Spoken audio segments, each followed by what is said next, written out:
Your misbehavior is escalating. It's getting worse. We're scared. We're frustrated. We're frightened. We're angry. Nothing we can do or say seems to get through to you. What's good, YouTube? Welcome back to Grim. Today we're meeting a girl that has a very special Dr. Phil experience. Basically, he's so annoyed with this girl and all the terrible things that she's been up to that he doesn't even bring her out on stage. That's right, we're about to see a straight-up interview between the two of them backstage. Keep watching because things get a little heated, and this girl just does everything in her power to be a terrible, terrible kid. Without further introduction, though, let's see how things go when the two of them meet. How are you? Not good. Yeah, you want to talk to me? Well, sit down a minute. I want to talk to you. I love how Dr. Phil's instantly like, oh, you want to talk to me? No? Well, too bad. Sit your butt down or else I'm going to send you to the ranch. Spoiler alert, this girl actually does get personally sent to the ranch by Dr. Phil, even though now after that whole, ranch thing became a meme, I think they changed the name of it now so that people didn't always just refer to it as that. But yeah, things are about to get heated between these two, and it gets kind of awkward, to be honest. You're going to do what you want to do when you want to do it, and there's not anything they can really do about it. So there's not much point in being here, right? We should just shut this down and head out. Cool. All right. Sounds like this girl isn't going to talk. Anyways, thanks for tuning in, guys. I think we're just going to pack it up here since this kid doesn't want to just speak to Dr. Phil at all. You know, she's got her Teddy Fresh hoodie on, feeling all swagged out. She's just too good to talk to the GOAT, Dr. Phil, right here. So I guess we just aren't going to get anywhere with her. No, but seriously, this girl is apparently in a gang and pregnant, among other things, and her parents called her in for an emergency, intervention pretty much with Dr. Phil, because the way things have been going for her, it's leading the parents to believe that they might even be in danger if they don't get her help, as well as her. Obviously, it's your daughter. You're going to be very worried for her safety, and if you hear that she's hanging out with some unsavory people, you're going to want to get that fixed. In about 15 minutes, you're going to be begging to talk to me. Because in about 15 minutes, your options are going to get zero, girl. Yo, things are already getting tense here. This girl is over here just stonewalling Dr. Phil with her chapped lips, looking all sad about the fact that she's stuck having to talk to him, and he's popping off already. But it's good that he's warning her because, if she is this stubborn the whole time and doesn't even give him a single chance to talk to her and, battle it out, because when you're with Dr. Phil, you need to speak with him and at least have a conversation, or else you're not going to make any progress. And if not, he's just going to send her to the ranch and take her away from her friends and family for a while so that she can get some actual therapy, because she desperately needs it at this point. She's gonna wish she talked a bit more once that point comes, though, because there's no going back once Dr. Phil is convinced that he wants to send you to the ranch. All right, there's just no way of talking your way out of that. He's gonna make sure you get in that van and go. So if you want to talk to me, you need to talk to me right now, because in 15 minutes, you're gonna really want to talk to me to try to negotiate getting out of what's getting ready to happen. Dr. Phil is out here sounding like what my alarm would talk to me like if it had a human voice. You better get your butt in gear or else you aren't gonna like me ringing again in about 9 minutes since you want to be a lazy boy and put me on snooze all the time, you fat moron. Wake up and get started with your day. Now that I think about it, actually, that would be really motivational for me to wake up. I need to invent a line of alarm clocks that have pre-programmed voice lines that just bully you into waking up. It would be the Amazon Echo basically, but way, way more rude. Side note, please no one steal my idea, alright? Or if you do, give me some royalties. I need to save up some more money for prototypes. It's not easy to be inventing stuff out here. You said the reason that you're always laughing and don't answer your parents is because if you disappear for 2 or 3 days, that people are going to come to your house and kill your whole family. Bro, what? What is this girl on? That sounds like something that some kid who watches entirely too much weird anime would think to say.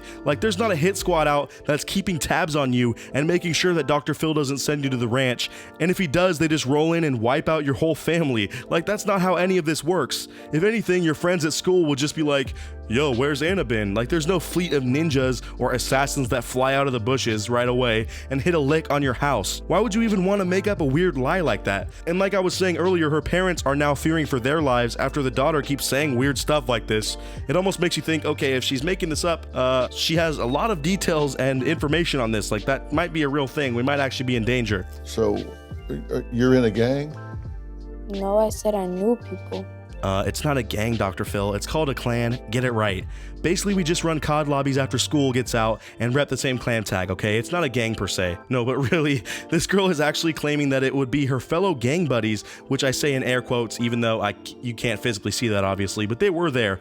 And these, quote, gang buddies would wipe out her entire family if she ever went missing or was gone for a few days. I don't know about you guys, but that seems a little bit far-fetched and extra to me, but she claims that's what would happen, so obviously that's gonna scare her parents out of doing anything that she doesn't want them to do, like send her away for therapy or counseling, for example. I mean, imagine if she just had a cold or something and was homesick for a few days and forgot to tell her hit squad, so they just roll up on the house and everything, starting violence, thinking that she was gone. Oh, there are just so many questions and weird ideas with this girl. Like, I don't even know where she thinks of this stuff or why she would threaten her parents with that, but apparently that's what she wants to do, so I don't even know where to start with her. Why are you in such a battle with your parents? Sometimes they're just strict, I guess, like too strict. I don't know, Dr. Phil. They try to force me to put on some chapstick sometimes, and I don't want to, all right? They're just so strict, and I don't know what else to do besides make up these grandiose lies about how I have gang friends that will take them out if they do anything negative to me, like try to make me clean my room. Like Grand Theft Auto, credit card fraud, theft of identification. So Dr. Phil just handed this girl a big list of all these big crimes that she's openly admitted to in these interviews with him and previous interviews with her parents. And I love when he does this and really like shows people just how dumb they're being. Like, you might think it's cool to run around and do this stuff with your friends and that you won't face any consequences because you're a kid. But once you start getting in trouble for it or exposed for it on a massive television show that's watched by millions, you might think otherwise in how well you're spending your time. Maybe this girl just does it out of boredom, but how are you going to be a teenager and committing all these insane crimes that he just listed off? Like, just chill out, all right? That would definitely get you at least like a 5-star wanted level on GTA 5 if she was playing this in real life, which it sounds like she is. How about you just relax, go home, play some Sims or something, or watch the TV? You know, I just don't understand it at all. I get that she might not have grown up in the easiest or safest place, but there's always people that make it out of situations like that and don't let their environment hold them back, and they surely don't use it as an excuse. I mean, this girl has legit 2 parents that care about her, and they probably just suck at parenting a little bit, but either way, it's not like she's alone and forced to live like this. She's just doing all of this because she's an angsty teenager that thinks it's the rest of the video. I never confessed to the stolen item thing. He's like selling and Really? get it. A way to make easy money. This guy like will help you make easy money. The editing on that, they did her dirty. She's like, Dr. Phil, I never confessed to the stolen items thingies and like selling stolen goods. That isn't something I do, okay?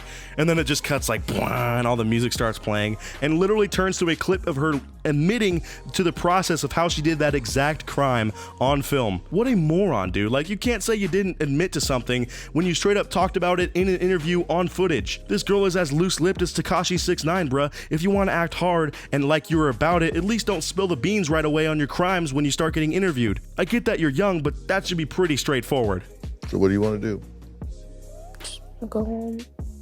Go home and continue doing what you're doing? Okay, I get that she's probably a little scared and just overall annoyed at being there in general, but like, Dr. Phil's show is one of the biggest shows in America. Do you not get how this works yet? Have you never seen this show, woman? Like, if you are out here being rude to Dr. Phil and his staff, which he's obviously not going to take very kindly to, and you're not cooperating at all or trying to make any progress in your communication with him or your case in general, and admitting to legit felonies that you've been doing on live TV, yeah, he's going to send you to that ranch plain and simple. There's no just, can I go back home after that? Like, he's going to make it to where you are okay and getting therapy that you need. He's not just gonna be like, all right, I guess I can't help you. I tried anyways. Have a good flight back home. Thanks for coming out. We're at a loss. We don't know what to do next. But we still care about you. We still love you. We still want to help you become the wonderful person we know you can be. This is the worst part of this whole case, is it's not like she has these 2 terrible parents that are maybe absent out of her life or out here neglecting her or forcing her to do these crimes. She is the one that is choosing this lifestyle for some reason, even though it's clear that she has 2 loving, able parents that are trying to get her to live her best life instead of this trash life that she's living right now. This is very sad overall to see that this girl is having a rough time in life, but at the same time, it's mostly her fault because she's just not able to be be a normal functioning kid, and instead she wants to hang out with the wrong crowd and just do terrible stuff all day. So hopefully, after some therapy and much needed separation from her friends and family and quote gang member friends, she can get a little more normal and start leading a better life. Anyways, let me know what you guys thought of this girl down in the comments below. I'm interested to see what you thought. It was kind of weird how they did this interview not on television, but I guess he just didn't want to show her face to, the crowd and everything. As always, I'll see you guys in the next one, and until then, peace out.